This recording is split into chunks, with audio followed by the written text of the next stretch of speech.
Hello again. I'm Steve Spodiak, your candidate for Park County Sheriff. Thanks for joining me for this fourth edition of Sheriffing in Colorado. Thus far, we've talked about Title 30, Article 10 of Colorado Revised Statutes, Part 5. Today, specifically, we're going to talk about jails, Part 511 and Part 529. Part 511 is called Sheriff Custodian of Jail, and it reads, except as provided in Section 1611-308.5 Colorado Revised Statutes, the sheriff shall have charge and custody of the jails of the county and of the prisoners in the jails, and shall supervise them himself or herself or through a deputy or jailer. Now, Title 1611-308.5 was referenced in there, and that has to deal with Department of Corrections inmates being able to be housed in county jails. But what's notable is that I'm the only candidate for sheriff in Park County that has experience both working in our county jail and the overall administration of a county jail. When I first got into law enforcement over 20 years ago, I was a detention deputy and I worked in the Park County Jail.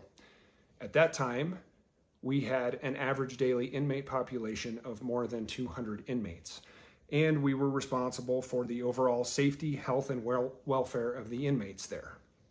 Now, Part 529, titled Coordination of Voting at County Jails or Detention Centers, is new. I think I mentioned that in a previous episode, but that's only been in effect since May of 2024. And I was a part of implementing that in the Park County Jail. And what this does is it allows voting. So yes, if you can believe it or not, inmates in a county jail are allowed to vote. In fact, Section 2 reads, each sheriff shall designate at least one individual to facilitate voting for all confined eligible electors at a county jail or detention center. So what we did is our jail captain became that one person who was responsible for that.